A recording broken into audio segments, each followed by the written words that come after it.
আমার মায়ের নামটি দয়াময়ী, ভোলা না বাবার নাম। মা যেখানে কোল পেতেছে, যেখানে মা কোল পেতেছে, সে আমার কৈলাসোধা, ভোলা না বাবার নাম। আমার মায়ের নামটি দয়াময়ী, ভোলা না বাবার নাম। কাজ নেই আমার তীর্থে গিয়ে, ঘুরবো কেন গয়া কাশী। কাজ নেই আমার তীর্থে গিয়ে, ঘুরবো কেন গয়া কাশী। আমার হৃদি পদ্ম আলো করে দাঁড়িয়ে আছেন এলোকেশী, তার পদতলে ভক্তি বোমল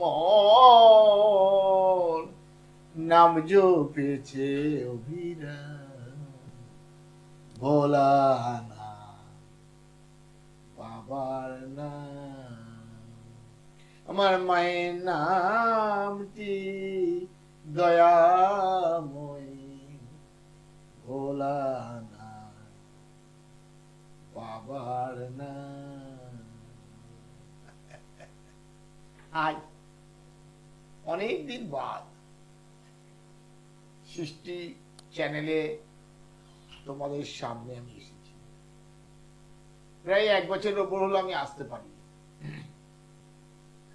বিভিন্ন আশ্রমিক কার্যে, বিভিন্ন দিকে আমাকে কর্মকাণ্ডের মধ্যে এতটাই ব্যস্ত ছিলাম, যার ফলে আমার তোমাদের এই সৃষ্টি চ্যানেলে আসার মতো সময় করতে পারি,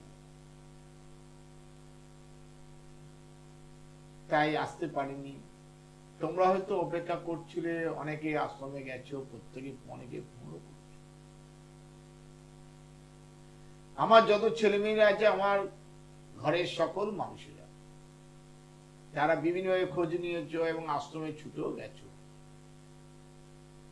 যে মহারাজ কেন সৃষ্টি চ্যানেলে আসছে না। আসলে সময় করতে পারি না, কাজের মধ্যে থাকতে হয় তো বিভিন্ন মানুষের। কারণ তোমরা একটা ছোট সংসার করো, আমি অনেক বড় সংসারের দায়িত্ব।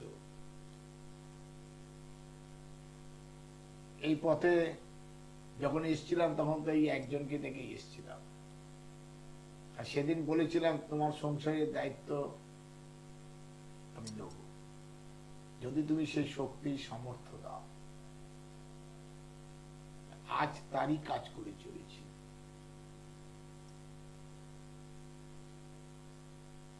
এখন সবাই মহাকুম্ভের দিকে তাকিয়ে আছে, সবাই মহাকুম্ভে দৌড়চ্ছে, যাচ্ছে। আমাকেও বলেছিল মহাকুম্ভে যাওয়ার কথা, কিন্তু আমি বলেছি আমার মহাকুম্ভ দরকার নেই। সবাই যদি পাপ মুক্ত হয়ে যায়, তাই যারা পাপ করবে তাদের সঙ্গে কে থাকবে? তাই তো আমি বলেছি আমি পাপ নিয়ে থাকি, কারণ আমার তো সব সংসারে এই সকল আমার ছেলে মেয়েদের নিয়ে থাকতে হবে। সবাই স্বর্গে যাক, আমার স্বর্গ দরকার। এই 144 বছর পর কুম্ভ, মহাকুম্ভ যে হচ্ছে, এর বিশেষত্ব কি? কি হবে? ওই প্রয়াগরাজ,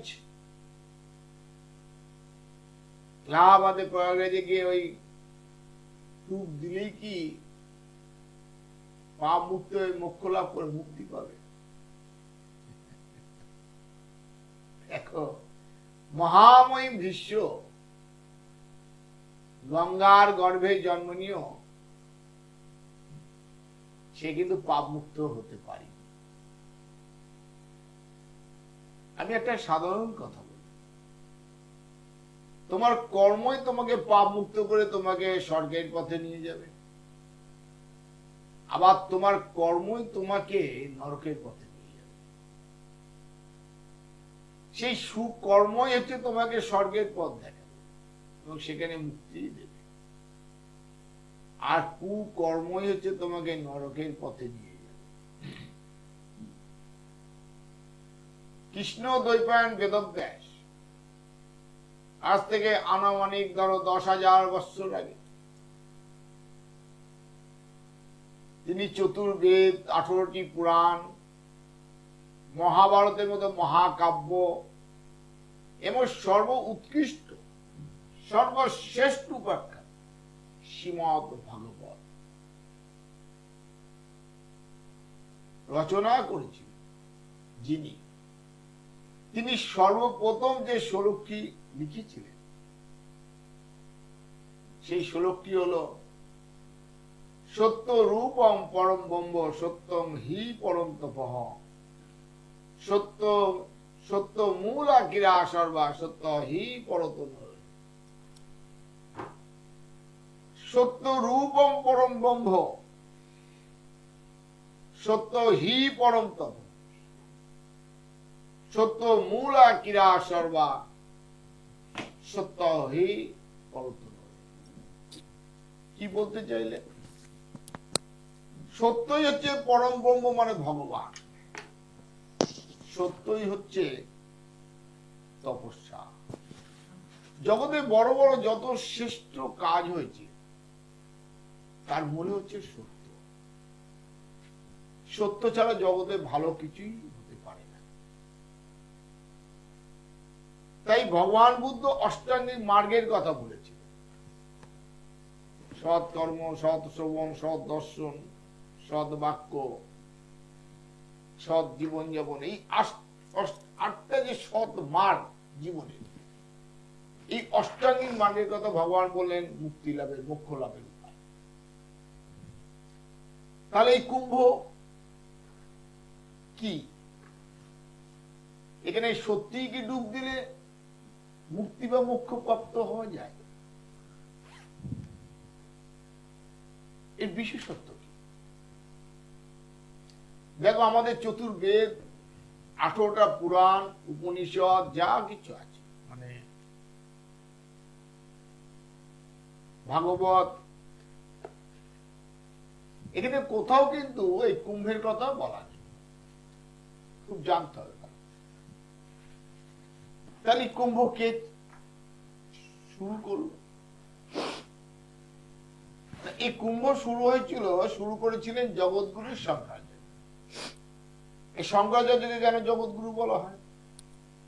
এর আগেও তো অনেক গুরু ছিলেন, সপ্ত ঋষি ছিলেন, তাদের মধ্যে তো কেউ গুরু ছিলেন। বড় বড় সাধক সম্প্রদায় মহাত্মারা ছিলেন, তাদেরকে গুরু বলা হতো, জগৎগুরু বলা যেতে পারত নিশ্চয়ই।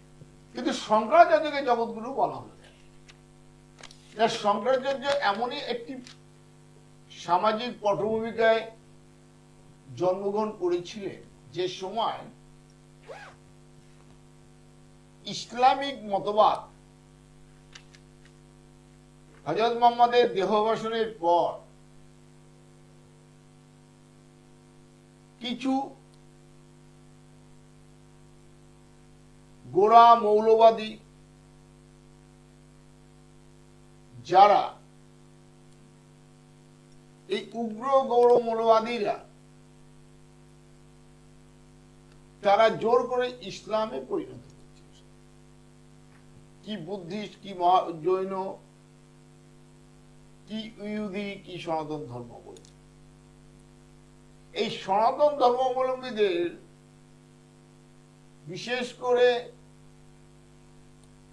ইসলাম মতে পরিবর্তিত হয়ে যাচ্ছে।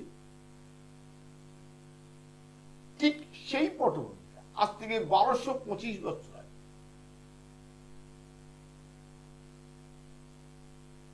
এই শঙ্করাচার্য জন্ম নিলেন এবং তিনি এই সনাতন ধর্ম অবলম্বী মানুষকে এবং সনাতন ধর্মকে রক্ষার জন্য ধর্ম সংস্থাপনার্থায় সম্ভবামি যুগে, এই ধর্ম সংস্থাপনার্থায়ের জন্য তিনি একটি সংগঠন তৈরি করলেন। তার নাম হচ্ছে নাগা সৈন্য। এই নাগা কথার অর্থ হচ্ছে পাহাড়। এই পাহাড়ি সৈন্য তৈরি করলেন যে এরা শিবের উপাসক এবং এরা এই অন্য মতের অবলম্বী মানুষ যদি এদের উপর আক্রমণ করে তাহলে এরা এই সনাতন ধর্ম অবলম্বী মানুষকে রক্ষা করে। এরা সীমাবদ্ধ কোথায় হলো না, কেদার, বদ্রী এবং হরিদ্বার। আর উনি কি করলেন, এই সনাতন ধর্ম অবলম্বী মানুষকে একত্রিত সংঘবদ্ধ রাখার জন্য তিনি ভারতবর্ষকে 4টে ভাগে ভাগ করলেন। একটা হচ্ছে মধ্য ভারত, একটা হচ্ছে দক্ষিণ ভারত, একটা হচ্ছে উত্তর ভারত, একটা হচ্ছে পূর্ব ভারত।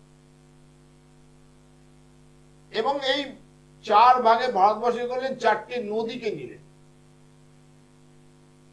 দক্ষিণ ভারতে নাসিক, মহারাষ্ট্রে জ্যোতির্লিঙ্গ ত্রম্বকেশ্বর, এখানে গোদাবরী নদী। মধ্য ভারতে উজ্জয়িনী, শিপ্রা নদী, জ্যোতির্লিঙ্গ মহাকালেশ্বর। আর হরিদ্বার, গঙ্গা, আর এলাহাবাদ যেটা প্রয়াগরাজ বলছো সেখানে হচ্ছে গঙ্গা এবং যমুনা, বলা হচ্ছে সরস্বতী, গুপ্ত। সরস্বতী সবসময় গুপ্তই থাকে সবার। খুব ভালো করে চিন্তা করো, কেন নদীগুলো নিলেন না, এই মানুষগুলো যদি আসে তারা জল খাবে কি? তখন তো টিউবওয়েল ছিল না, সাবমার্সিবল ছিল না, আর মিনারেল ওয়াটার ছিল। মানুষ নদী, পুকুর, ঝর্ণার জল খেত। যেহেতু এই নদীগুলো জোয়ার ভাটা হয়, আর যেই নদীতে জোয়ার ভাটা হয় সেই নদী সর্বদাই পরিশুদ্ধ, তাই এই নদীর জল খাওয়া যাবে এবং স্নান করা যাবে এত মানুষ যদি আসে। তিনি গ্রুপ করে করে একটা সভা তৈরি করলেন, যেটা হচ্ছে মাঘ কুম্ভ, যেটা প্রতি বছরে হবে মাঘ পূর্ণিমা। সেই জন্যই মাঘী পূর্ণিমা, মাঘ কুম্ভ। তারপরে বলা হলো কুম্ভ, সেটা 3 বছর অন্তর। মানে এই মাঘ কুম্ভ যারা সমাপিত হবে এবং আরো কিছু মানে সংঘবদ্ধ করবে 2 জায়গার মানুষকে করে, সেটা হবে 3 বছর অন্তর। সেটাকে বলা হলো কুম্ভ। তারপর বলা হলো 6 বছর অন্তর, একটু বড় করে হবে, যেটা হচ্ছে অর্ধ কুম্ভ। আর তারপর হলো 12 বছর অন্তর পূর্ণ কুম্ভ, সেটা বলা হলো পূর্ণ কুম্ভ। আর 12 বছর করে 12 বার ঘুরবে যখন 4 জায়গায়, 12 12 144 বছর যখন হবে তখন মহাকুম্ভ হবে। এই মহাকুম্ভে কি হবে, এই সমাবেশে কারা আসবে, বেদজ্ঞ পুরুষরা আসবে, ব্রহ্মজ্ঞ পুরুষরা। সেই বেদজ্ঞ ব্রহ্মজ্ঞ পুরুষরা তারা এসে এই সনাতন ধর্ম অবলম্বী মানুষদের জীবনে নতুন জীবনের চলার দিশা দেখাবে। তারা বেদ, উপনিষদ, পুরাণ থেকে কথা বলবে, মানুষকে সঠিক জীবনের দিশাটা যখন দেখাবে, আত্মজ্ঞানে নিমজ্জিত করে তাদের পূর্ণ প্রাপ্তির মধ্যে মোক্ষ লাভের রাস্তা দেখিয়ে দেবে। মানুষ তার শুদ্ধ মন নিয়ে শুদ্ধ পথে ভক্তি মার্গের মধ্যে পৌঁছবে। শঙ্করাচার্য এই জন্য এটা তৈরি করেছে। আর মানুষ তো এমনি আসবে না, তাই জন্য তিনি একটি পৌরাণিক কথা বললেন। পৌরাণিক কি কথা না, এই আমাদের সমুদ্র মন্থনের সময় যে অমৃত উঠেছিল, ধন্বন্তরী যে অমৃত কলস নিয়ে উঠেছিলেন, এই সমুদ্র মন্থনে 14টা জিনিস উঠেছিল। বিষ উঠেছিল, যেমন পরপর আমাদের ঘোড়া, ঐরাবত থেকে, হাতি থেকে, ঘোড়া থেকে, কল্পতরু থেকে, শাক থেকে, রত্ন থেকে, সুরা থেকে। হ্যাঁ, এই যে তোমাদের সব খায় না মদিনার সুরা, এরও সমুদ্র মন্থন উঠেছে।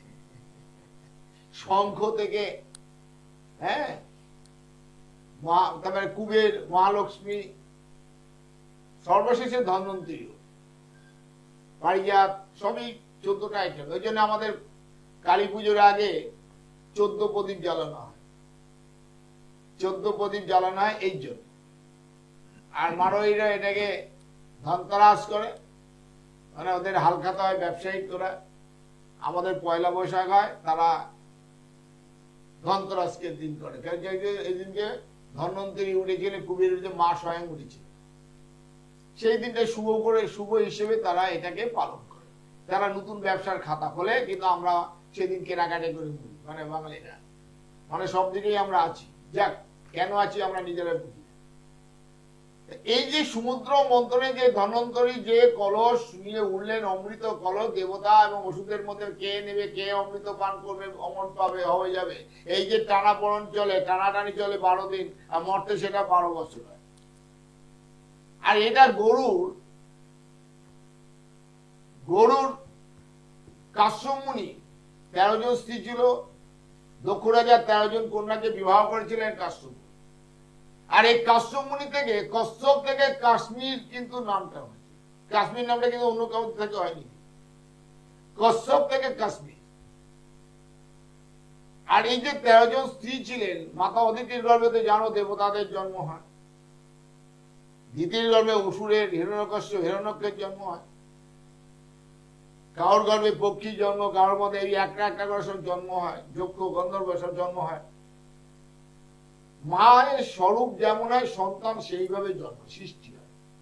প্রকৃতির স্বরূপ যেখানে, আমি বলে থাকি না, সেখানে সেইরকমই মানে সৃষ্টি হবে। আমাদের ঘরের সন্তানও ঠিক তেমনি মায়ের স্বরূপ অনুযায়ী সন্তানও সৃষ্টি, এটা বুঝতে হবে। এই বিনীতা মা আর ওই অগ্র, যার গর্ভে সর্প জন্ম নিয়েছিল, এই অগ্র কাশ্যপ মুনির স্ত্রী, সেই সর্পগুলোকে বলেছিল মা বিনীতাকে, যে দিদিকে, যে তোর তো কোনোদিন যদি সন্তান হয়, আর ওই ইন্দ্রলোক থেকে যদি অমৃত কুম্ভ এনে আমার সন্তানদের খাওয়ায়, সেদিন তো দাসী বৃত্তি থেকে মুক্তি পাবে। এই গল্প একদিন বলবো বলে তাই সেই ঘটনা বলে আমি আশিসের কাছে যাচ্ছি, একটু বলে নি। তাই সেই গরুর যখন ওই বিনীতা মায়ের 2 সন্তানকে, এক আরণী অসমাপ্ত হয়েছিল, সে চলে গেছিল সূর্যদেবের আসন হিসেবে। আর গরুর জন্ম নিয়ে বিষ্ণুর বাহন হলো, সেই ইন্দ্রলোক থেকে যখন ওই অমৃত কুম্ভ নিয়ে আসছে, তখন ওই বৃন্দাবনে একটি কদম্ব গাছে তিনি বিশ্রাম নিয়েছিলেন, একটু পড়ে গেছিল। আজও 5000 কত বছর হয়ে যাবে, আজও সেই কদম্ব গাছ কিন্তু সেখানে বিরাজ করছে। মহাপ্রভু সেখানে গিয়ে সমাধিস্থ হয়ে গেছিলেন, আজও সেই কদম্ব গাছ যমুনার ধারে বিরাজ করছে, সেখানে অমৃত একটু পড়েছে। আর এই অমৃত এনে ইন্দ্র বলে দিয়েছিল যে কুশ ছড়িয়ে সেখানে অমৃতটা মাঝখানে রাখবে কলসটা, সর্পরা যখন আসবে খেতে, আর আমার সন্তান গিয়ে ওই কলস নিয়ে চলে আসবে। তাই সাপেরা দেখো দাসত্ব বৃত্তি থেকে মুক্তি পেয়ে গেল, তার মা গরুরের মা বিনীতা মা। আর সর্বরা ওই কুশের মধ্যে অমৃত খেতে গিয়ে সব জীব চিরে গেল। আর ওই মাঝখান থেকে কলসটা ইন্দ্রের পুত্র জয়ন্ত কাক রূপে নিয়ে চলে যাচ্ছে। নিয়ে যাওয়ার সময় চোল কিন্তু 4 জায়গায় পড়ে গেছিল বাবা অমৃত। আর সেই অমৃত 144 বছর, মানে বেশি করে উঠবে, আর ওখানে স্নান করলেই তোমরা মুক্তি পেয়ে যাবে, পাপ চলে যাবে, আর মুখ্য লাভ করে যাবে। এইটা যে পৌরাণিক কাহিনী,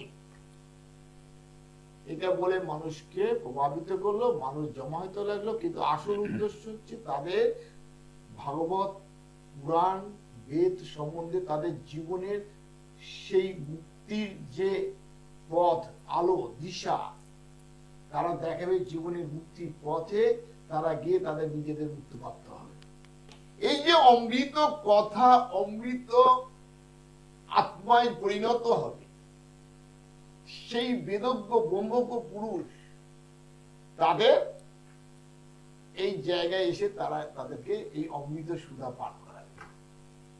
আজকে কি হয়েছে? আজকে সবাই যাচ্ছে পাপ মুক্ত হতে, সাধারণ মানুষ আশিস হয়ে যাবে পাপ মুক্ত হতে, আশিস এসে যাচ্ছে। আরো সব লোক যাচ্ছে দৌড়ে পাপ মুক্ত হতে, কেউ মরেও যাচ্ছে।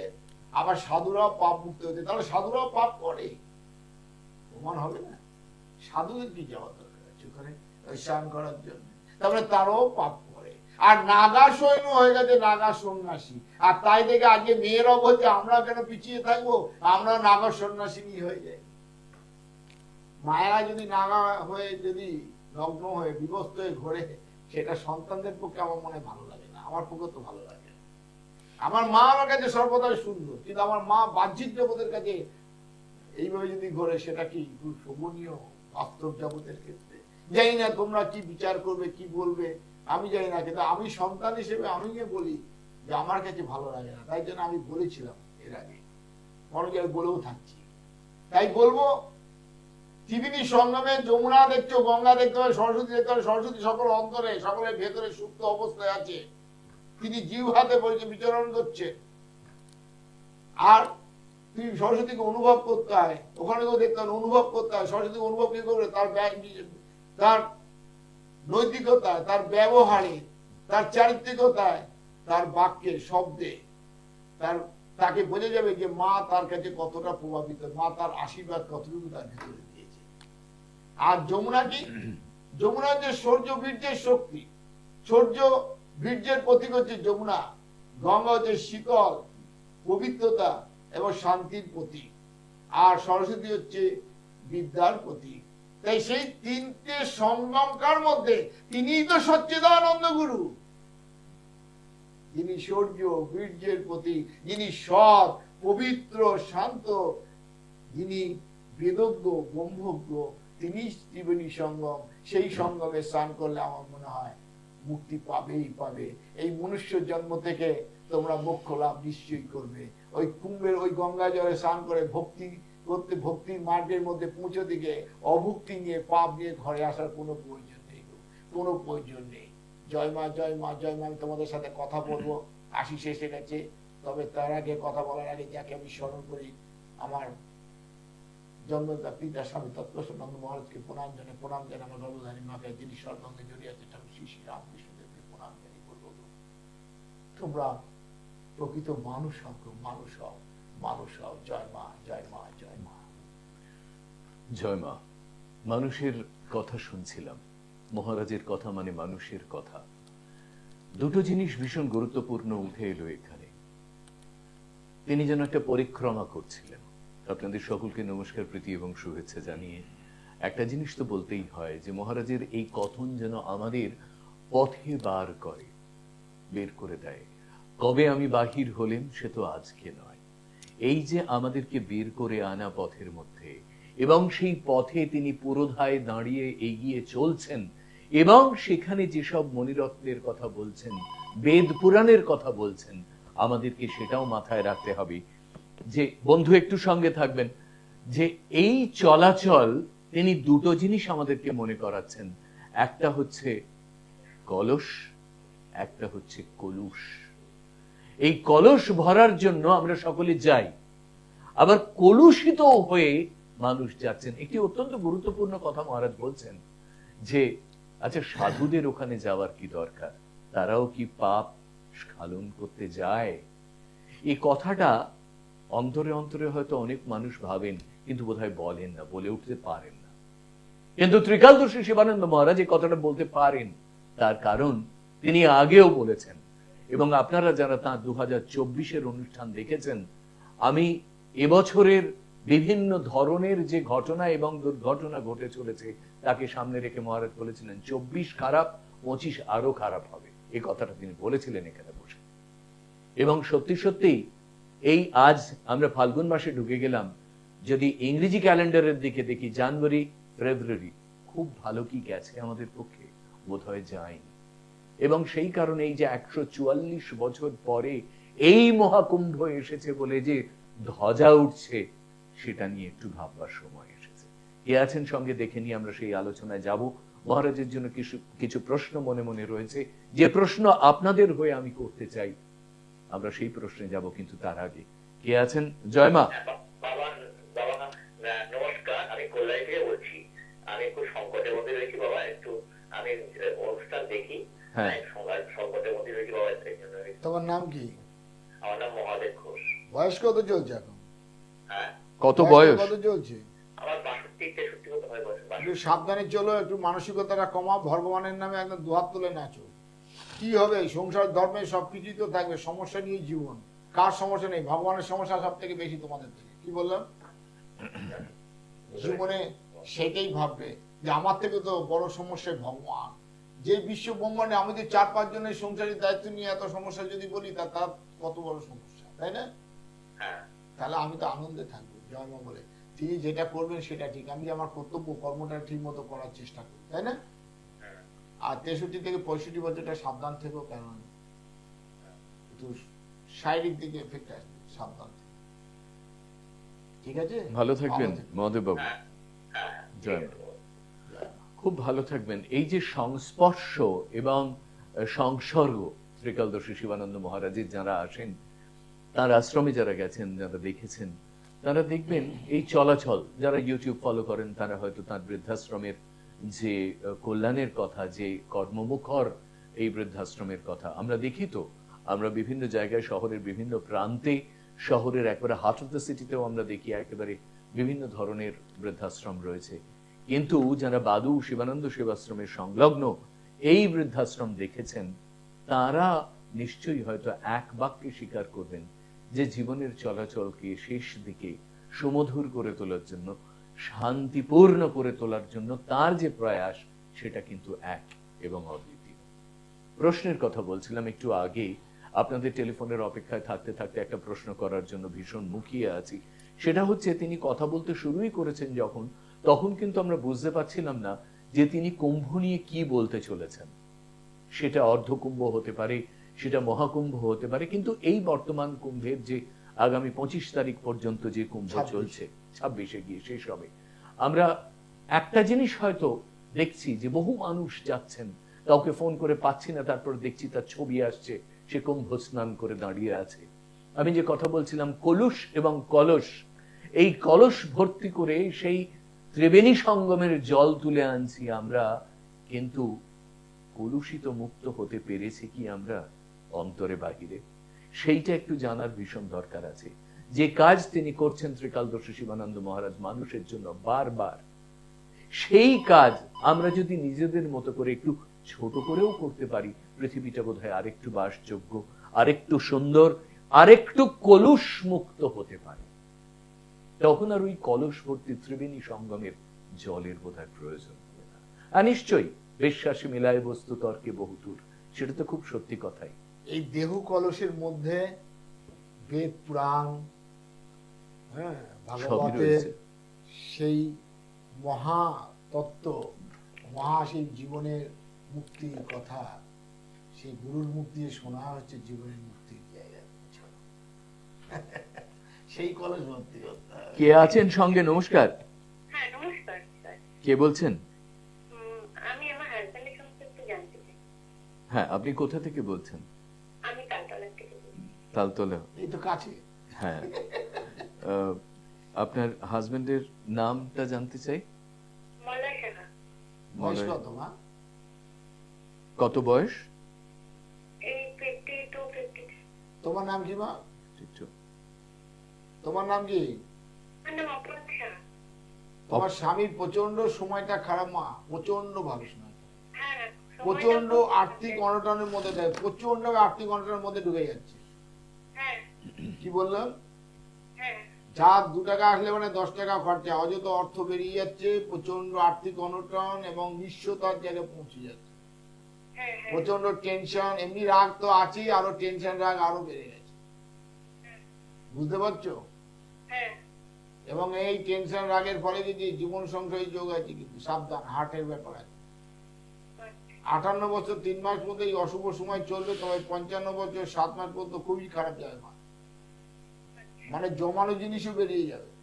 হ্যাঁ তাই যাচ্ছে বলছি। হ্যাঁ, আমাদের মা। দোকান নিয়ে একটা কেস চলছে দোকানে। কি বললাম? আমি যে কথাগুলো হেরে গেছি। আমি যে কথাগুলো বলছি, তাহলে আমি কি ভুল বলছি মা?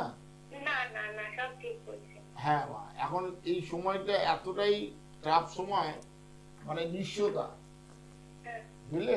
আর সব থেকে বিষয় হচ্ছে টেনশন আর রাগটা এতটাই বেড়ে গেছে, যার ফলে জীবন সংশয়ের যোগ আছে। কিন্তু হার্ট জীবনের 55 বছর পার হলে তবে হিসাব হবে না, ঠিক আছে? জীবনে তো অনেক ঝড় গেছে, অনেক সংগ্রাম করে আজকে এই জায়গায় দাঁড়িয়েছে, কিন্তু এখন সময়টা প্রচন্ড টাফ। ঠিক আছে মা? ভালো থাকবেন। আমরা চেষ্টা করি মানুষের টেলিফোন নিতে, তবে মহারাজের কথা শুনতে শুনতে সময় এমন ভাবে বয়ে যায় যে কথা বলতে পারেন। বহুদিন পর মহারাজকে আমরা এখানে পেলাম একটি লাইভ অনুষ্ঠানে। হ্যাঁ, মাঝখানে বহুবার সৃষ্টি কর্তৃপক্ষ তাকে বলেছেন, আমন্ত্রণ জানিয়েছেন, কিন্তু মহারাজকে পাওয়া সময় খুবই কি মুশকিল। করব? হ্যাঁ, মাঝে মাঝে উত্তরবঙ্গ, শিলিগুড়ি এবং অন্যান্য জায়গা, তিরাট, আপনারা জানেন আসানসোলে বিভিন্ন জায়গায় ফিরেছি যেসব তো আশ্রম মঙ্গলবার তিনি দিন রাত্রে। করেছেন। আবার বুধবারে আসানসোল চলে গেছি, কালকে রাত্রে ফিরেছি। আবার পরের সপ্তাহে নিশ্চয়ই আমি পুরো পুরো একদম বেকার। কি করবো আমি, কি করবো? কোন দিকে এই যে একটা- বিভিন্ন আশ্রম আমি যেটুকু ঘুরে দেখার সুযোগ পেয়েছি মহারাজ, একটা জিনিস মনে হয়েছে, যারাই আসলে কিন্তু গেছিলি না? আশেপাশে রয়েছে এই তিরাটের কি বিরাট আশ্রম, সকালবেলায় যখন ঘুম ভাঙে তখন সেই ঠাকুরমশাই যখন যাচ্ছেন পরিচর্যা করছেন মন্দিরের চারপাশ, সেটা একটা অন্য মাত্রা রাখে জীবনে। এখনো এখনো কিছু দ্বীপপুঞ্জ আছে যে দ্বীপে ঘুরলে আপনার সংশয় কেটে যেতে পারে। যে দুজন ফোন করলেন, একজন কল্যাণী থেকে, একজন তালতলার থেকে, তাদের মতো কিন্তু শত সহস্র মানুষ আছেন যাদের এই ধরনের অসুবিধা, যাদের জীবনে এই ধরনের প্রবঞ্চনা চলছে এবং সেখান থেকে তারা বেরিয়ে আসার জন্য ছটফট করছেন, কিন্তু মনে হচ্ছে যেন জীবনের শান্তি, আনন্দ, খুশি, প্রাপ্তি আলোকবর্ষ দূরে সরে সরে যাচ্ছে। কিন্তু তবু কোথাও মনে হয় যারা যোগসূত্রতায় বাঁধতে চাইছেন নিজেদেরকে বাদু শিবানন্দ সেবাশ্রমের সঙ্গে, 9830260183 এই নম্বরে আপনারা ফোন করুন, যোগাযোগ করুন। 25262728 একটি ল্যান্ডলাইন নাম্বার ছিল। আপনারা অন্যান্য নাম্বারও দেখতে পাবেন, স্ক্রল বারে যাচ্ছে, সেই নম্বরে ফোন করুন। মহারাজ কবে থাকছেন সেটা জানুন, আসুন, দেখুন, বসুন, কিছুটা সময় কাটান। আমি একটা জিনিস বলি, লোকে বিভিন্ন ধরনের প্ল্যাটফর্মে, কখনো নেটফ্লিক্সে, কখনো হয়তো হইচইতে বিভিন্ন ধরনের সিনেমা দেখছি, আমরা নানা ধরনের কাজ করছি, আমরা সময় নষ্ট করি। কিছুটা সময় নিয়ে যদি বাদু শিবানন্দ সেবাশ্রমে আসেন তাহলে বুঝবেন জীবনের যে একটা গতি প্রকৃতি থাকে সেইটার দিশা পাওয়ার জন্যও তো একটা দরকার, একটা পথ দরকার হয়। একটি বিখ্যাত সিনেমাতে আছে, ভাবা প্র্যাকটিস করুন। এই যে ভাবা প্র্যাকটিস করুন বলছে, এটার দর্শনটা কি?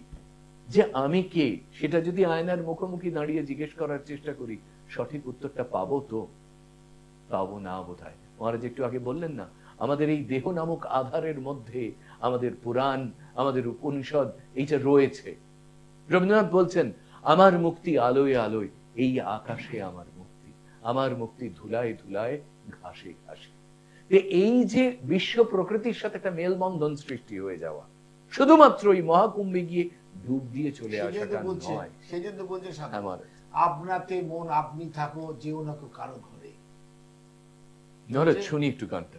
আপনাতে মন আপনি থাকো, যেও না গো কারো ঘরে, যা চাইবি তা বসে পাবি, খোঁজনি অন্তপুরে, আপনাতে মন আপনি থাকো, যেও না গো কারো ঘরে। সেই জন্য আমার একটা কথা আছে, দেখা দেখি করাই যোগ, নিচে মায় পাড়ায় ভোগ, তার থেকে আসে রোগ আর দুর্ভোগ। ঠাকুরকে যে গান শোনাতেন স্বামীজি, সে গানও আপনি গিয়ে শোনান, মন চলো নিজ নিকেতনে। হ্যাঁ, সত্যি কথাই আজকে সেই কথাগুলো মনে পড়ে যে আমরা আমি একটা নিজের। কথা বলেছি আশিস, হ্যাঁ, এই কুম্ভ সেবাতে আমি যদি সুস্থ শরীর ব্যস্ত করে কোনো লাভ নেই। হ্যাঁ, এই আমার এক মেয়ে মারা গেছে এই টালিগঞ্জে, বাসন্তী, বুঝলি তো, বলে মারা গেছে, ধরো টিভিতে বা পেপারে দেখেছি। ওই ইয়েসে এই আমাদের কুম্ভে। হ্যাঁ, ওর ছেলে মেয়ে আর গেছিল বাসাতে, আমার ওরা তার মেয়ে ফোন করেছিল, হ্যাঁ দাদু এই অবস্থা, ওরা শুনছে। আমি বললাম কেন, আমাকে তো বলে যাস না। বলে মা যাবে বলে একদম অন্য দলের সাথে যায় বলে এ করেছে, তখন আমরা নিজেরাই নিয়ে গেলাম। তা কি হলো, মারা গেছে। আমি যাই, ভালো হয়েছে, পূর্ণ পেলি, ওই 25 লাখ পাই, ভাগাভাগি করিস। কি বলবো, কি পূর্ণ করতে গেছিল, কি বললাম। একেবারে ঘটনা হচ্ছে যে মানুষ কেন, কিসের জন্য, কেন যাবো বোঝে না। ইউটিউবে বিভিন্ন, ফেসবুকে বিভিন্ন দেখাচ্ছে, এখানে কালী, ওখানে ভর, ওখানে মনুষ্য, ওখানে জ্যান্ত কালী, ওখানে মৃত কালী, মানে এসব বিভিন্ন ধরনের বেরোচ্ছে। মানুষ উদ্যমের মতো, মানে কি বলবো, উদাসীন ভাবে সেখানে দৌড়ে যাচ্ছে। কেন যাচ্ছে, কি জন্য যাচ্ছে, কেন যাব, মানে কোনো বিচার ক্ষমতা সমস্ত রুপ্ত। বললাম? মানুষ তার বিচার বুদ্ধি সমস্ত সত্তা পাবে। আজকেই তো বলছিলাম, মনুষ্য গর্ভে জন্ম নিলে মনুষ্য আকৃতি পাবে, কিন্তু মানুষ হতে পারবে না। মানুষ হতে হবে, নাহলে মানুষ তৈরি হতে হবে। সেই জন্য আমি একটা কথা বললাম, অন্তরে তাকে রাখো, বিশ্বাসে তাকে পাবো, ভক্তিতে সমর্পণ করো। কি বললাম? অন্তরে রাখো, বিশ্বাসে পাবো, আর ভক্তিতে তার সমর্পণ করো, নিজেকেই সমর্পণ করো, সারেন্ডার করে দেওয়া টু দি অলমাইটি। এই যে সারেন্ডার করা, নিজেকে সমর্পণ করে দেওয়া, এটা শুধুমাত্র সামনে পুলিশ বন্দুক ধরে দাঁড়ালো তাই জন্য আমি নিজের হাত তুলে দিলাম তা তো নয়। যেমন সন্তান মনে করে না আমার বাবা আছে, আমার মা আছে, প্রত্যেকে যদি মনে করে আমার আমার আমার ইষ্ট আছে আমার কাছে। যে কথা আপনি যারা ফোন করছেন তাদেরকেও বলছেন, ভয় কিসে? তিনি তো আছেন আমার কাছে, আমার তো একজন আছেন, তিনি আমার ইষ্ট। এই যে বিশ্বাস, অটুট বিশ্বাস, তার প্রতি। কি বলে? ঠিক এই জায়গাটাই নেই। জীবনের এই দর্শনটা বারবার কিন্তু মহারাজ বিগত প্রায় 18 বছর ধরে আপনাদের সামনে তুলে ধরছেন যে আমার কেউ না থাকুক, আমার ইষ্ট আছে। আমাকে ফোন করেছিল বুঝলে, স্বামী ব্রহ্মানন্দ কুম্ভ থেকে ফোন করেছিল। ফোন করেছিল, বলছে মহারাজ ইউটিউবে আমাকে দেখেছে, দেখে ওখান থেকে ফোন করেছে, আপনি চলে আসুন, মানে হিন্দিতে বলে, আমি অত হিন্দি বলবো, আপনি চলে আসুন, এখানে সব ব্যবস্থা করেছি, হ্যাঁ সব ব্যবস্থা করেছি। আমি বললাম দেখো আমি ভিড়ভাড়টার মধ্যে যাই না, আমি ফাঁকা ফাঁকা সময় যাই, ফাঁকা সময় গেলে পরে আদর যত্নটা ভালো হয়।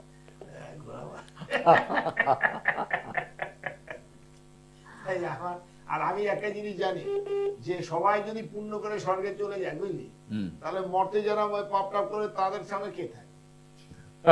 আমি পাপ থাক, তাহলে আমি এদের সঙ্গে থাকতে পারবো, কি বুঝলি? হ্যাঁ ঠিকই না? তাই তো। কে আছেন সঙ্গে আমরা দেখিনি? হ্যালো, জয় মা। হ্যাঁ, নমস্কার মহারাজজি। হ্যাঁ বলুন, কে বলছেন? নমস্কার সবাইকে। নমস্কার, হ্যাঁ, নমস্কার। আমি নদিয়া থেকে বলছিলাম। হলদিয়া থেকে? হ্যাঁ, হলদিয়া থেকে বলছেন? হ্যাঁ, হ্যাঁ, কে বলছেন? অনন্যা সাহা।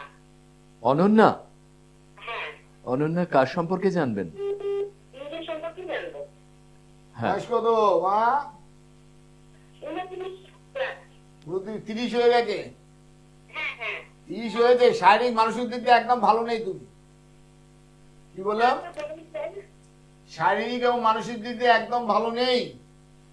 না, না, না। শুনতে পাচ্ছ?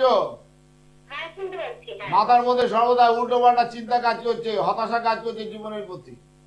হ্যাঁ, হ্যাঁ, হ্যাঁ। কোনো কিছুই ভালো হচ্ছে না, সবাইকে যে অযথা খারাপ হয়ে যাচ্ছে। হ্যাঁ, স্যার, হ্যাঁ। মানসিক শান্তি, হ্যাঁ স্যার, পাচ্ছই না। মহারাজ যা বলছেন সেটা ঠিক বলছেন তো? হ্যাঁ, একদমই ঠিক বলেছেন। হ্যাঁ। হ্যাঁ। হতাশা থেকে কবে মুক্তি পাবো মহারাজজি? 36 বছর 7 মাসের পর থেকে। আর যদি ভগবান এক্সপ্রেসে উঠতে করতে পারো, তাহলে তাড়াতাড়ি মুক্তি পাবে। 36 বছর বয়স পর্যন্ত, 36 বছর 7 মাস মহারাজ বলছেন। আর যদি তুমি ওই ভক্তি এক্সপ্রেসে উঠতে পারো ভগবানের, তাহলে তাড়াতাড়ি পৌঁছাতে পারবে। এটি বলতে হবে। হ্যাঁ, স্যার, আমি ভগবানের তো ভীষণ ভক্তি করি। না ওই ভক্তি না, ওই অর্ধেক ভক্তি অর্ধেক হলো হ্যাঁ, চেষ্টা করছি। না। পুরোপুরি যদি ভক্তি করছি, বললো অটুট ভক্তি বিশ্বাস, আমার মা আছে, আমার ঠাকুর আছেন, আমার ইষ্ট আছে, আমার গোবিন্দ আছে, এই অটুট বিশ্বাস কে করবে? কি হবে? আমার কিচ্ছু হবে না। তাহলে থেকে পাওয়া যাবে। দাদা, স্যার, চেষ্টা করছি, কতটা পারছি জানি না। নিশ্চয়ই মানে আমি যে কথাগুলো বললাম নিশ্চয়ই বুঝতে পারবে। হুম। ঠিক আছে মা, ভালো থেকো। ভালো থাকবেন, ভালো থাকবেন। সকলকে আরেকবার সকলের অবগতির জন্য মনে করিয়ে দেওয়া, যারা বারুদ শিবানন্দ সেবাশ্রমে আসতে চান, সেখানে যারা ঘুরে দেখতে চান তারা আসতে এখন পারেন, কুম্ভে তো যোগাযোগ অনেক করতে বাবারা পারেন। এসছে বুঝলি, হাত দিচ্ছে আগুন জ্বলে যাচ্ছে বুঝলি, হ্যাঁ, হাত দিচ্ছে আগুন জ্বলছে। স্বপ্নাথা তো অনেক ভালো, কিন্তু গ্যাসে রান্না করছে, মানে গ্লিসারিন থেকে পটাশে বিক্রি হয় না। আমি দেখছি ফেসবুকে, এইগুলো কি? হ্যাঁ, তারপর ধর এই যে হাত তোলা বাবা, আচ্ছা এতে কি আমাদের জগতের কি কল্যাণে লাগবে? আমি জগতের কল্যাণ চাইছি, কি বুঝলি? আমি হাত তুলে কবে, তাদের জগতের কি কল্যাণ হবে? আমি আগুনে বসেছি, তাদের জগতের কি কল্যাণ হবে? আমি কাঁটার মধ্যে শুয়ে আছি, তাদের জগতের কি কল্যাণ হবে? আমি আগুনে বসেছি, তাদের জগতের কল্যাণ কি হবে? কি বললাম? জগতের কল্যাণ হবে যারা ভাবা রিসার্চ করছে, আমার ছেলেমেয়েরা। জগতের কল্যাণ হবে যারা ইসকোতে রিসার্চ করে যখন চাঁদে পাঠাচ্ছে, আমাদের সূর্যে পাঠাচ্ছে। যেমন আমাদের জগতে আমাদের রিসার্চ করে বিভিন্ন ফসল উৎপাদন করছে, আমাদের ডেভেলপ করছে, জগতের মানুষের পাশে মানে মানুষকে মানে কি বলবো সুরক্ষিত করছে, আমাদের যে ডিফেন্সে বিভিন্ন ভাবে Protection দিচ্ছে। মানে বিভিন্ন অ্যাঙ্গেলে যেসব আছে আমাদের সমাজ চলতে গেলে যায়, তারা তাদের তপস্যাই তো জগতের বড় তপস্যা। যারা পড়াশুনো করছে এরা বড় তপস্যা, এরা জগতে অনেক কিছু দিতে পারে। কি বললেন? প্রকৃত তাপস কি সেই কথাটাই মহারাজ বলছেন, এবং সেখানে বারবার এখানে একটা উঠে ভিখারি আসছে- আমরা বলছি গাড়ি দিয়ে দেখতে আজ এখানে ভিখারি জানেন, এই ভিখারিগুলো যাতে 1 কোটি টাকা income করে। যদি 50 কোটি টাকা 1 লক্ষ তো ভিক্ষা দেবে, সাধুগুলো আরেক 3-4 কোটি টাকা নিয়ে যাবে, এখানে ইনকাম করতে গেছে। কে গেছে এখানে ভক্তি মার্গে পূর্ণ করতে? কি রে? তাই তো এই জন্য একটা কথা আছে জানি, খুব সুন্দর একটা ছোট কথা বলে ছাড়ি। সবাই গঙ্গায় স্নান করছে, পাপ মুক্ত হচ্ছে, বুঝলি তো? আর ঠাকুর একটা কথা বলছেন খুব ভালো কথা, বল যখন স্নান করতে নামে তখন ওই কাঁধের ভূতগুলো নিম গাছ আর বট গাছের উপর উঠতে থাকে, যেই মাথা টাথা পুজে কাপড় জামা পরে তখন আবার সব ঝুপঝুপ করে বসে যায়। তাই জন্য একটা গল্প আছে, হর পার্বতী বলছেন যে এত কি গঙ্গায় স্নান করছে, হ্যাঁ মা গঙ্গায়, তারা সবাই কি মুক্ত হচ্ছে, পাপ সরে যাচ্ছে? বলে দেবে পার্বতী, কেউ গঙ্গায় সেবায় কেউ কিছু করছে না, সবাই করছে স্নান, কিন্তু পাপ মুক্ত হচ্ছে না। তার মানে দেখবে তাহলে একটা পরীক্ষা করে দেয়। তো বাবা একদম সারা শরীরে কুষ্ঠ জরাজীর্ণ, মানে পচে পচে গন্ধ বেরোচ্ছে দুধ থেকে, দুরারোগ্য ব্যাধি, মার কোলে মাথা। মা বলছেন কে এমন আছে পূর্ণমান, আমার স্বামীকে একটু স্পর্শ করো, আমার স্বামী এই রোগ মুক্ত হয়ে যাবে। কে আছে এমন একটা পূর্ণমান? সবাই নাকে চাপা দিয়ে গঙ্গায় স্নান করে চলে যাচ্ছে, বুঝলি? কেউ কিন্তু কষ্ট করতে যাচ্ছে না। এক মাতাল বসে দেখি, তা বলি না মাতালটা ভালো করিস না, হ্যাঁ দেখছি তো, দেখলে তো ভালো যাচ্ছে। আমি তো পাপ টাপ করি, কোনোদিন তো পুণ্য করিনি, শুনেছি গঙ্গায় স্নান করে নাকি সব পাপ চলে যায়। এই মা এত করে তার স্বামীর জন্য বলছি, দেখি বলে কি করতে জানি, গিয়ে গঙ্গা মাকে বলছে মা আমি তো কোনোদিন পুণ্য করিনি, আজ তোমার এই মায়ের আত্মনাতে, কাতর আত্মনাতে আমি কিন্তু তার স্বামীকে স্পর্শ করবো না, তুমি আমার পাপ গুলো নিয়ে যাও, আমি তাহলে স্পর্শ করলে ও সুস্থ হয়ে যাবো। বলে মা গঙ্গায় প্রণাম করে এসে যে মা আমি তোমার স্বামীকে স্পর্শ করছি, এই স্পর্শ করবো, বলে দেখলে এই একজন পূর্ণ করলো। মহাভারতের কথা অমৃত সমান, কাশিরাম দাস কহে শুনে পুণ্যবান। একটা কথা মহারাজ বলেছিলেন অনুষ্ঠানের একেবারে সূচনাতে, যখন তিনি বেদ উপনিষদ নিয়ে কথা বলছেন, যে আমরা সেই পুঁথির থেকে, সেই বিদ্যের থেকে, সেই ভক্তির থেকে, সেই সাধনার থেকে, সেই গবেষণার থেকে আমরা অনেক দূরে সরে যাচ্ছি। আমরা এতটাই সরে যাচ্ছি যে জীবন আমাদেরকে যেন এক অনন্ত ব্যবধানের মধ্যে রাখছে, এবং সেখানে আজ পূর্ণকুম্ভ নিয়ে কথা হচ্ছে, তাই হয়তো সেটাকে উপলক্ষ করে কথা হচ্ছিল আসানসোলে, হ্যাঁ, অনেকজন এসছে, অনেকে এসছে, তার মধ্যে 4 জন কুম্ভে গেছিল। আচ্ছা, দুর্গাপুর থেকে গেল, বল বাবা কুম্ভ স্নান করে এলাম, তাহলে কি হলো, তোর অভাবটা মিটে গেল? না বাবা প্রচন্ড জড়িয়ে আছে, চুল জড়ানোর মধ্যে সমস্যা, কি করবো বুঝতে পারছি। আরেকজন ছিল, মানে তারা তাদের কথা বলছে, আমি যে থেকে চান করলি পাপ চলে গেলো, তো ভালোই তো হলো, হ্যাঁ তাহলে এখন ভালো থাকবি। বাবা দেখ তাহলে একটা কথা, ভক্তি মার্গ দিয়ে যখন কুম্ভে যাচ্ছি, যে একটু ভক্তি করে আহা কুম্ভে স্নান করে 144 বছর পর পূর্ণ লাভ করে আসবো। যখন গেলি ট্রেনে উঠতে গিয়ে ধাক্কা, দূর মশাই কি করলেন, এখানে একটা পাপ করলি, ভক্তি চলে যাচ্ছে। ট্রেনে উঠলি ধাক্কা দেখে, দূর এত ধাক্কা দেখি না এলে ভালো, আর একটা পাপ করলি, কি বললো ভক্তি সরে যাচ্ছে কিন্তু। আবার খিদে পেয়ে গেছে, কোথায় খাওয়া পাই, উফ কি যন্ত্রণা, হ্যাঁ খিদে দে, কোথায় খাওয়ার পাবো, ধাক্কা ধাক্কি। এই যে ভক্তি, ওখানে যাবি সেই 12 কিলোমিটার হাঁটবি, এবার হাঁট থেকে উড়ে বাবার হাঁটুতে ব্যথা, কোমরে ব্যথা, দূর কি করতে গিয়ে এলাম, কত কষ্ট। তারপর গৌরব এই যে ধাক্কা ধাক্কিকে জলে ঝাঁপালি, হ্যাঁ উড়লি, তারপরে খিদে, কিভাবে আসতে হবে, পুলিশের তারা, তাহলে কি হলো? এই যে ভক্তি মার, যে ভক্তি নিয়ে বেরিয়েছিলি, আজকে তো সেই ভক্তি নেই, কতটা তফাতে চলে গেলি, সমস্ত পাপ গুলো নিয়ে বাড়িতে চলে আসছি। কি দরকার আছে ভাই, রাতে গিজার চালে গরম জলে চান কর, ভগবানকে ডাক, দেখবো এখানে অনেক সুস্থ শরীর। আর এই গঙ্গায় কি স্নান করেন, ওই গঙ্গায় চলিতে আসছে কত মহাপ্রাণ ব্যক্তি, মহাব্যক্তিরা, আজকেই বলছিলাম সব স্নান করছে, তাদের সেই জল তো এখানেই বয়ে যাচ্ছে, আমাদের দক্ষিণেশ্বর, আমাদের এই গঙ্গা দিয়ে, ভগীরথী দিয়ে, এই ভগীরথ গঙ্গা বয়ে যাচ্ছে, সেখানে কি ডুব মার না, তাহলে ওই জল তো তোর গায়ে লাগবে। হবে না, সে তো ওর থেকে বেশি পূর্ণ হবে, কারণ ওখানে সবাই স্নান করছে, সেই জলটাতে এখানে আসছে, তার স্নানের জল পূর্ণ হবে কিনা? কি রে? ঠিক। কি অদ্ভুত বিশ্লেষণ না মহারাজের, আমার সেটাই খুব অবাক লাগে যে মানুষ এত সহজ করে যখন বোঝার সুযোগ পায় তাহলে সেটা ছেড়ে দেয় কেন, সেখান থেকে বিচ্যুত হয়ে যাচ্ছে কেন, কেন এই ধরনের, এই যে টলিগঞ্জে যার কথা তিনি বললেন যে তার এক ভক্ত ওখানে স্ট্যাম্পিড হয়েছেন, হ্যাঁ, তো এই যে চলে যাওয়া, এই চলে যাওয়াটা তো ঠিক অন্য কিছুর সংকেত দেয় কি? আর সত্যি সত্যি যদি ভক্তি পুণ্য অর্জন হতো তাহলে এই ধরনের ঘটনা ঘটে কেন? ভক্তি যেখানে বিরাজ করবে সেখানে ওর বিচার থাকবে না, ঠিক। আর যতক্ষণ বিচার থাকবে ততক্ষণ ভক্তি ওখানে থাকবে না।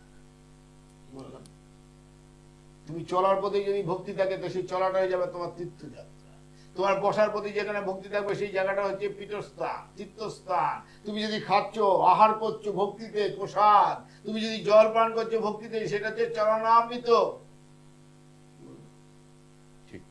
ভক্তিতে কোনো বিচার থাকবে না। এই যে যখন প্রসাদ নিচ্ছ, যখন বলছে নুন বেশি কি ঝাল বেশি, তখন বিচার আসছে, তখন তুমি কি করছো? ওটা কিন্তু খাওয়া হচ্ছে, ভক্তি থাকছে। অনুষ্ঠানের প্রায় শেষ লগ্নে চলে এলাম আমরা। আপনারা যারা যোগাযোগ করতে চাইবেন নিশ্চয়ই টেলিফোন নাম্বারগুলো খেয়াল করেছেন। মহারাজের কাছে যাব, যারা বিশ্বাস করেন যে আমাদের এই অনুষ্ঠান আপনাদেরকে অনুপ্রাণিত করে, আপনাদেরকে ঋদ্ধ করে, তাদেরকে আমরা ধন্যবাদ জানাই। যারা যোগসূত্রতা গাঁথতে চাইছেন তারা 9830260183 এই নাম্বার, 2526272825262728 এই নাম্বারেও ফোন করতে পারেন। এবং বাদু শিবানন্দ সেবাশ্রম মধ্যমগ্রাম চৌমাথার থেকে বাদু বাজারগামী অটোতে মিনিট 15 রাস্তা। যারা যেতে চাইবেন তারা সব সময় যেতে পারেন, ফোন করে জানতে পারেন মহারাজ কোথায় থাকেন। বিভিন্ন সময় তার বিভিন্ন যে আশ্রম আছে, আসানসোল যে তিরাটের আশ্রম আমরা বারবার বলেছি, এছাড়া আপনার আশ্রম পাড়ায় আছে শিলিগুড়িতে, সেখানে ভীষণভাবে নানা ধরনের কাজ চলে, এবং আরো অন্যান্য জায়গায় মহারাজকে আপনারা পেয়ে থাকেন। যারা যোগসূত্রতায় আসতে চাইবেন তারা সকলেই সাদর আমন্ত্রণ তাদেরকে। মহারাজকে দিয়ে শেষ করবো আজকের এই অনুষ্ঠান। যেসব জ্যোতিষ তান্ত্রিক, এই যে বিভিন্ন জায়গায়, আমি বলি পিসি সরকার থেকে আমাদের ম্যাজিশিয়ান, তিলক চন্দন টন্দন পরিয়ে গেরুয়া পরি বসিয়ে দেওয়া যেত না, তাহলে অনেক বড় বাবা হয়ে যেত। তিনি কিন্তু ম্যাজিক দেখায়, ম্যাজিক। ম্যাজিক ততক্ষণই ভালো লাগে যতক্ষণ ধরা যায় না, যখন ধরা যায় তখন ম্যাজিক আর ম্যাজিক লাগে না। তাই জগৎ সংসারের রাজ্যে যারা সব দেখাচ্ছে, টিভিতে বসে বিভিন্ন জায়গায় দেখতে পাচ্ছ, বিভিন্ন সব দিব্য শক্তি নাকি প্রকার, যার মধ্যে শক্তি থাকে সে কখনো প্রকাশ নয়। তাই বললাম তোমরা বিচার করতে শিখো। জানি না, আমি গঙ্গাসাগরে এত আমার ক্যাম্প চলে, মানুষ খায়, মেডিকেল ইউনিট চলে, আমি গঙ্গাসাগরে 50,000 লোক প্রতিদিন স্নান করি না, কারণ হচ্ছে আমি যাই পুজো করতে, আমি আমার ঈশ্বরদের, আমার যেসব ভক্তরা আছে যারা ওখানে আহার পায়, সেবা পায়, আমি তাই সেই ক্ষেত্রে যাই, আমি পুজো করছি। আমার ছেলে মেয়েরা আমাকে তন্ত্রধার হিসেবে তারা আমাকে সহযোগিতা করে, সেই কর্ম চলে। তাই একটাই কথা বলি, তোমার কর্মই তোমাকে স্বর্গে নিয়ে যাবে, সুকর্ম। তোমার কুকর্মই তোমাকে নরকের পথে যাবে। সত্যই হচ্ছে ভগবান, সত্যই হচ্ছে তপস্যা, সত্যই হচ্ছে সর্বশ্রেষ্ঠ কর্মের মূলে হচ্ছে সত্য। তাই বলবো সত্যের পথে চলো, সত্যের রাস্তা ধরো, সৎ কথা বলো, সত্য পথে চলো, সৎ চিন্তা করো, সৎ কথা শোনো, সৎ গুরুর সান্নিধ্য দাও। তাই বলবো আমি যতদিন তোমাদের কাছে আছি নিশ্চয়ই থাকবো, আসতে পারি আর না পারি, তোমাদের সাথে আছি, ছিলাম, থাকবো। মনো চলো নিজ নিকেতনে, মনো চলো নিজ নিকেতনে। তাই আমি সাধু হতে চাই না, মহারাজ নই, আমি ভগবান টবার কেউ নেই। আমি যে তোমাদের মানুষ, তোমাদের মানুষ, হিন্দু মুসলিম খ্রিস্টান কে কি মতের আমার জানার দরকার নেই, সবাই যে তোমরা আমার, তোমরা সবাই আমার। তাই বলবো বিশ্বাস করো, অন্ধবিশ্বাস করো, ভক্ত হোক, বোকা ভক্ত হো না, চালাক হোক, কারোর সঙ্গে চালাকি করো না, পাশ্চাত্যকে অনুকরণ করো না, অনুসরণ করো। ভারতবর্ষের সনাতন আদর্শের মধ্যে দিয়ে তোমরা ব্যক্তিত্ববান সত্যিকারের মানুষ হও, মানুষ হও, মানুষ হও। জয় মা, জয় মা, জয় মা। দূর আর দূরে নেই, অচেনা আচেনা, তাই অচেনাকে জানতে প্রান্তে বা সীমান্তে চোখ থাকবে